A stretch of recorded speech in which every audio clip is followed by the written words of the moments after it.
Regardless of how much information and education we have on nutrition, the way we eat may be more influenced by our individual personalities and psychology. I have found using the tool of the Enneagram to not only be extremely helpful for understanding relationships in my life, but also for giving me a greater understanding of not just what I eat, but why and when. Honestly, this type of knowledge could completely change not just your body shape and relationship to food, but the way you eat entirely. Hi friends, and welcome back to my channel. My name is Chelsea and I am a nutrition educator and consultant. My heart and passion is to use education to empower people to take control of their health. In today's video, we are going to be looking at the 9 different Enneagram personality types and how each individual type responds to emotional eating, dieting, and nutrition tendencies. If you are interested in this video and other nutrition-like content, be sure to like and subscribe for more. If you don't know what the Enneagram is, it is a system of personality typing that describes patterns and how a person interprets their world and manages their emotions. According to the Enneagram, each different personality type is defined by a core belief about how the world works. This belief drives a person's deepest motivations and fears. Understanding a person's Enneagram type helps us see the why they behave the way they do, why they believe what they do, what motivates them in their actions and decisions. I love using the Enneagram as a tool to better understand myself and the people around me, because it provides a better understanding of others and shows opportunities for both personal growth and development. Here is a summary of the 9 different types according to the Enneagram Institute. 1. The reformer. The rational, idealistic type. 2, the helper, the caring, interpersonal type. 3, the achiever, the success-oriented, pragmatic type. 4, the individualist, the sensitive, withdrawn type. 5, the investigator, the intense, cerebral type. 6, the loyalist, the committed, security-oriented type. 7, the enthusiast, the busy, fun-loving type. 8, the challenger, the powerful, dominating type. And finally, 9, the peacemaker, the easygoing, modest type. Now that we've summarized the various Enneagram types, we're going to briefly look at each type and see how these various personalities respond to eating. If you're interested in a more detailed analysis of each Enneagram type, let me know in the comments and I'll be sure to make a video focused on each individual type.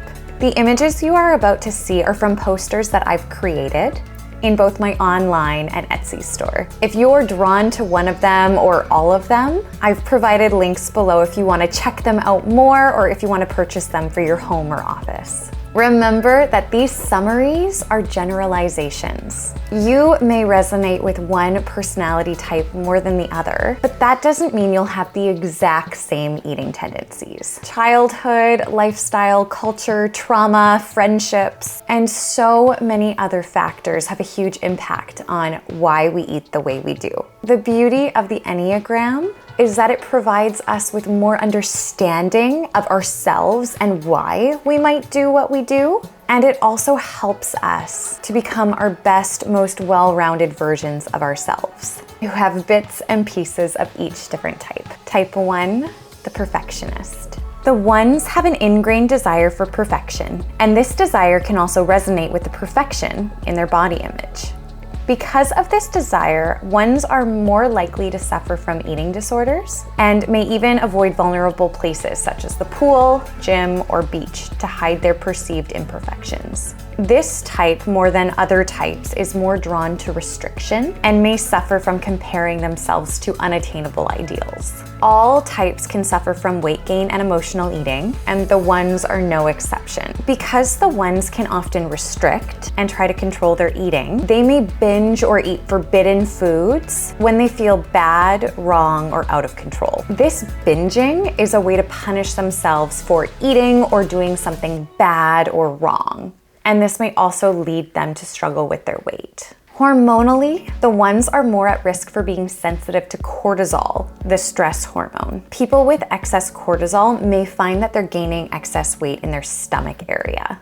If you are a 1, try not to be so critical and hard on yourself. Give yourself grace. Type 2, the nurturer. The 2s can be some of the sweetest, kindest, and most loving people you will ever meet. And they often use food as a way to express love or easily connect with their loved ones over a meal. However, because the 2s are so prone to giving themselves to others and sacrificing themselves, they can be drawn to emotional stuffing and comfort food seeking. When 2s feel empty, they can use food to fill up this emptiness. 2s who suffer from excess weight gain or who feel out of balance with their bodies may view food as being synonymous with love. They are triggered to emotionally eat when they feel unloved and unappreciated, which can lead to craving and eating comfort foods. Hormonally, 2s, especially the female 2s, are more at risk for being sensitive to excess estrogen, one of the dominant sex hormones. People who have excess estrogen may suffer from gaining excess weight in their upper thighs and hips. If you are a 2, try to focus on loving and serving yourself in the same way that you love and serve others. You are worthy of being loved and nourished.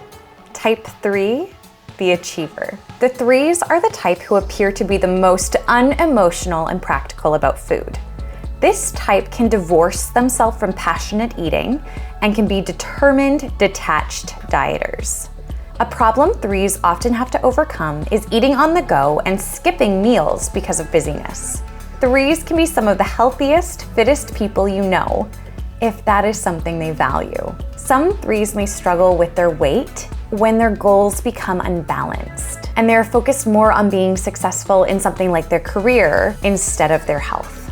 3s are often triggered to eat emotionally when they feel unsuccessful or they feel like they deserve a reward. These feelings can lead to justifying an extra treat, such as chocolate or nightly wine. Some 3s struggle with drinking alcohol in the evenings because it forces them to stop doing work. It can be almost like forced relaxation. Hormonally, the 3s are probably the group at most risk of being sensitive to cortisol, the stress hormone. People who have excess cortisol often suffer from excess weight in their stomachs. If you are a 3, remember that you don't need to earn breaks, such as a lunch break or evening chill.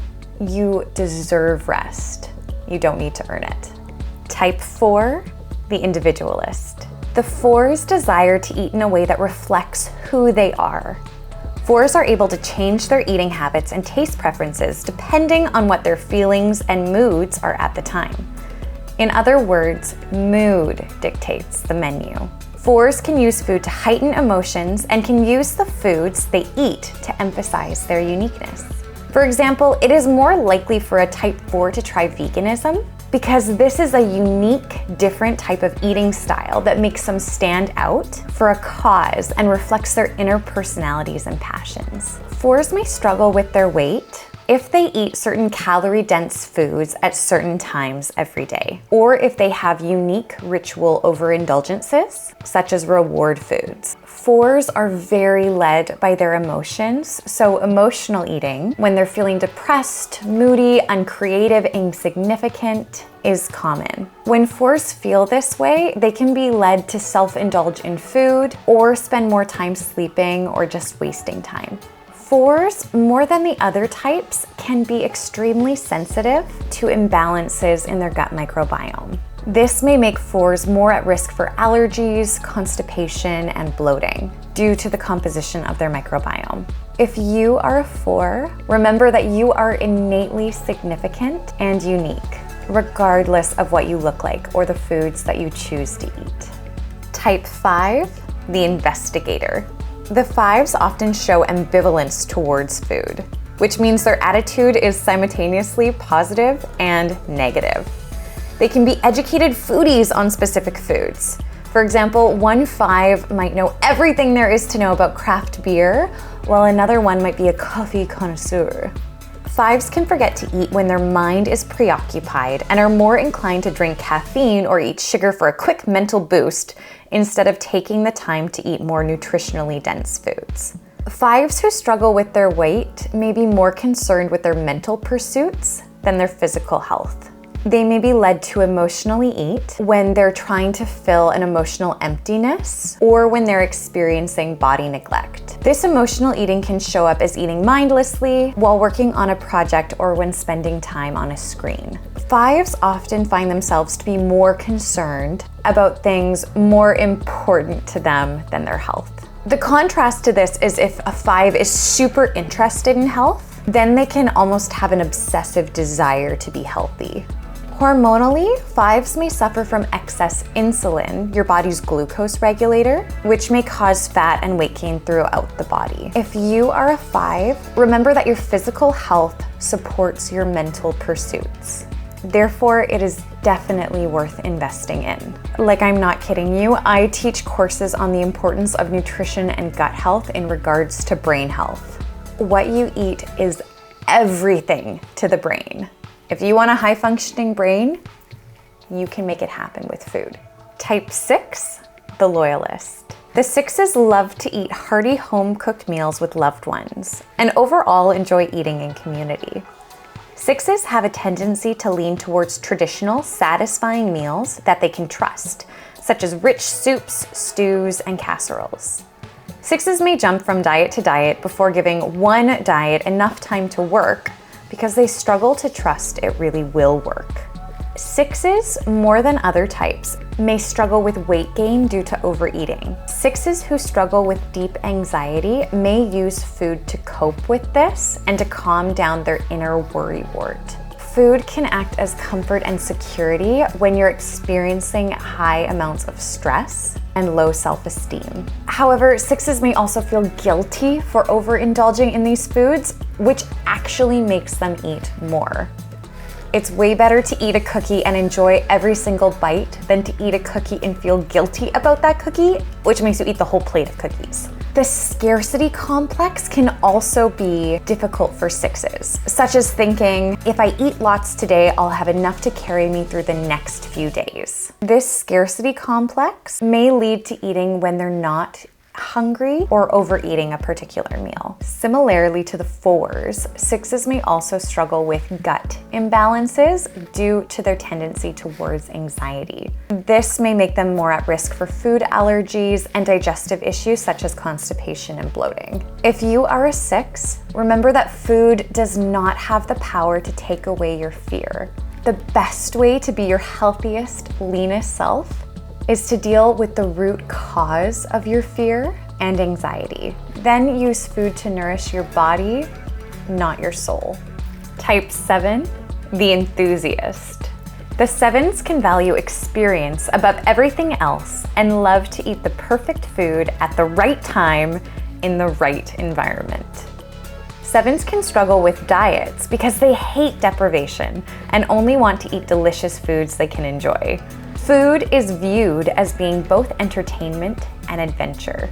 7s are drawn to experiences, including the experience of food. Boredom is terrible for a 7, which means they may mindlessly eat food when they feel this way. 7s who struggle with weight gain may be experiencing a lull in their life or are depressed and are using food as an escape mechanism. They are triggered to emotionally eat when they feel bored, deprived, or anxious. This can lead them to distracting themselves with exciting snacks that tantalize their taste buds. Hormonally, 7s may suffer from excess insulin, which is the glucose regulator, which may cause fat and weight gain throughout their body. If you are a 7, remember that food won't help you escape from your problems. You have the power to change your future. Type 8, the Challenger.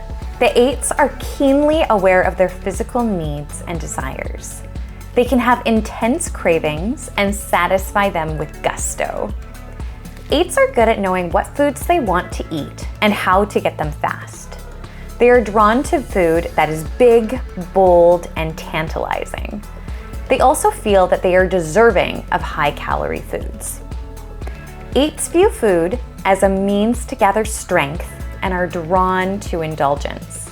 And 8 struggling with their weight may be eating excess calories in social settings or before stressful events. They can be triggered to emotionally eat after an argument or when they feel weak or controlled by others. Hormonally, 8s may suffer from overeating and gaining fat everywhere due to excessive hunger cravings from ghrelin, their hunger hormone. If you are an 8, you deserve to eat foods that make your body feel healthy. Keep enjoying the foods you crave, but love your body enough to listen to its natural fullness and hunger cues, and to avoid indulgent foods that maybe don't make you feel super great afterwards. Type 9, the Peacemaker. The 9s can be amazing at making wise food choices if they are surrounded by health-conscious people. They can also make terrible health choices if the people in their life are making unwise food decisions. The reason being is that 9s will often choose food based on the people they are with. 9s fight so hard to keep a peaceful external environment that they may suffer from deep internal anger or turmoil. When this occurs, 9s may use food to numb this feeling or escape these circumstances. In this way, they can be prone to mindless munching. 9s who struggle with their weight may feel disconnected from their physical bodies and find it hard to listen to their body's natural hunger and fullness cues. The 9s who are struggling with this disconnect may also not be able to remember what they ate in a day. 9s may resort to emotional eating when they feel unsettled or if they're experiencing internal or external conflict. These feelings can lead to overeating in order to numb themselves from these uncomfortable experiences. 9s will try to create meals that satisfy every single member of their household and may not make food choices based on their own health needs, goals, or even taste preferences. If 9s are making a meal just for themselves, they may prefer to snack and munch instead of taking the time to create a whole, nourishing meal for just themselves. Hormonally, 9s, especially female 9s, may suffer from excess estrogen, one of the dominant sex hormones. People who have excess estrogen often suffer from excess weight gain in their hips and upper thighs. If you are a 9, remember that your opinion and preferences matter. Let the people in your life who you love and trust know how you're feeling and share with them your health and taste preferences so that they can advocate for you when you're not really feeling up to it. If any of these personality types stood out to you, I would love to hear about your own personal eating experience. Share in the comments what type you think you are and how this impacts your relationship with your body and food. Always remember that you have the power to change your destiny. Regardless of your personality type, you have the ability to change your body shape and your health. The Enneagram can help us better understand ourselves, which may make it easier for us to reach our goals. Give yourself grace and empower yourself with education.